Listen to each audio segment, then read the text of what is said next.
میں نہیں جانتا کہ وہ کون تھی، کیا تھی، لیکن اس کے جو الفاظ ہیں نا وہ کلیجہ چیرنے والے ہیں کہ ظالموں میں نے نکاح کیا تھا، کوئی زنا تو نہیں۔ جب ایک انسان اس دنیا میں پیدا ہوتا ہے نا تو اس کے سارے رشتے اللہ نے آلریڈی بنائے ہوتے ہیں، فکس کیے ہوتے ہیں۔ جب وہ آنکھ کھولتا ہے، باپ پہلے سے موجود، ماں پہلے سے موجود، بہن بھائی، رشتے دار، سارے رشتے اللہ کی مرضی سے بنے ہوئے ہوتے ہیں، لیکن ایک اکلوتا حق اس پیدا ہونے والے کو دیا جاتا ہے، اور وہ حق نکاح کا ہے۔ فرمایا کہ دو محبت کرنے والوں کے درمیان بہترین رشتہ نکاح کا ہے۔ اللہ نے منع نہیں کیا، رسول اللہ نے پسند کی شادی کو اپریشیٹ کیا۔ مرد اور عورت دونوں کے پاس پسند کی شادی کا حق ہے۔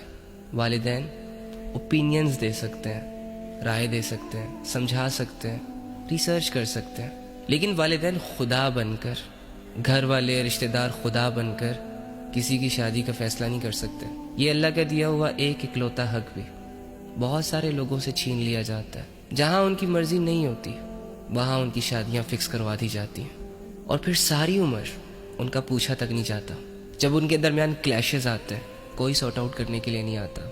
وہ رشتہ جو محبت سے چلتا ہے، جس کا ایندھن محبت ہے، عزت ہے، وہ خاندان، سوسائٹی اور معاشرے کی وجہ سے بوجھ بنا دیا گیا۔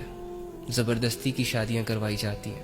جب لڑکیاں اپنے لیے سٹینڈ لیتی ہیں تو انہیں دھمکیاں، ایموشنل بلیک میلنگ، ڈرایا دھمکایا جاتا ہے۔ کیا کرے وہ بیچاری؟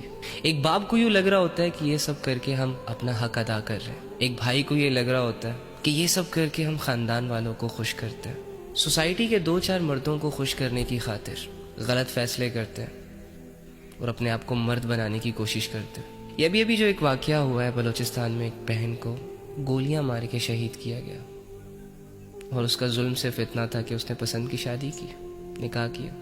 یہ جن سو کولڈ غیرت مند لوگوں نے دو چار لوگوں کی باتوں میں آ کر یہ کام سر انجام دیا، اگر تم واقعی مرد ہو، اگر تم واقعی اتنے بہادر ہو، رات کی تنہائی میں 2 منٹ کے لیے اپنے آپ کو صرف اس لڑکی کی جگہ امیجن کرو، اور وہ گولیاں جو اس لڑکی کے سینے سے آر پار ہوئیں، جن سے اس کی زندگی ختم ہوئی، صرف تصور کر کے دیکھو کہ وہ تمہارے سینے سے آر پار ہو رہی ہیں، اور تمہارا جرم صرف اتنا ہو کہ تم نے ایک حلال طریقے سے اپنی خواہش پوری کی، جس میں اللہ کو کوئی مسئلہ نہیں تھا، رسول اللہ کو کوئی مسئلہ نہیں تھا، اسلام کو کوئی مسئلہ نہیں تھا، لیکن تمہاری سو کولڈ سوسائٹی کو اس فیصلے سے مسئلے تھے۔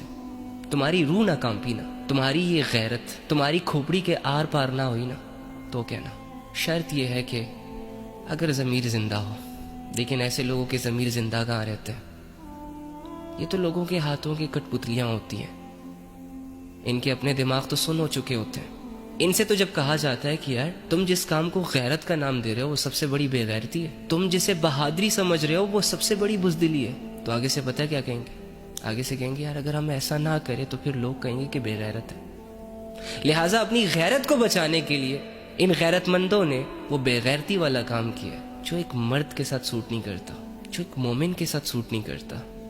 جانتے ہو مظلوم کی دعا اللہ کے عرش کو ہلا دیتی ہے یار۔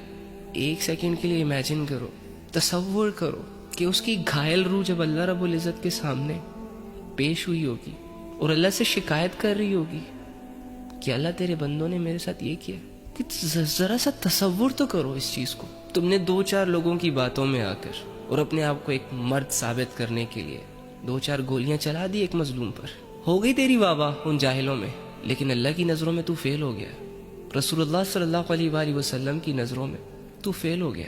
تو صرف ایک انسان کا قاتل نہیں ہے برو، تو نے ایک انسان کو مار کے پوری انسانیت کو مار دیا۔ تیرے ہاتھ نہیں کام پہ یار، ایک سیکنڈ کے لیے بھی تیرے دل میں یہ خیال نہیں آیا کہ مجھے رک جانا چاہیے؟ جس بندے کو اللہ نے جینے کا حق دیا اس بندے سے میں ہوتا کون ہوں جینے کا حق لینے والا؟ جس بندے کو اللہ نے زندگی دی ہو میں ہوتا کون ہوں اس سے اس کی زندگی چھیننے والا؟ نہ جانے ایسے کتنے کیسز ہوتے ہوں گے پوری دنیا بھر میں، اور پھر لوگ مجھے کہتے ہیں کہ علی بھائی اب ہمیشہ اس دنیا کو برا بھلا کہتے رہتے ہو۔ میں کہاں کہہ رہا ہوں، بنانے والے نے خود اس کی حقیقت بتا دی، وما الحیات الدنیا الا متاع الغرور۔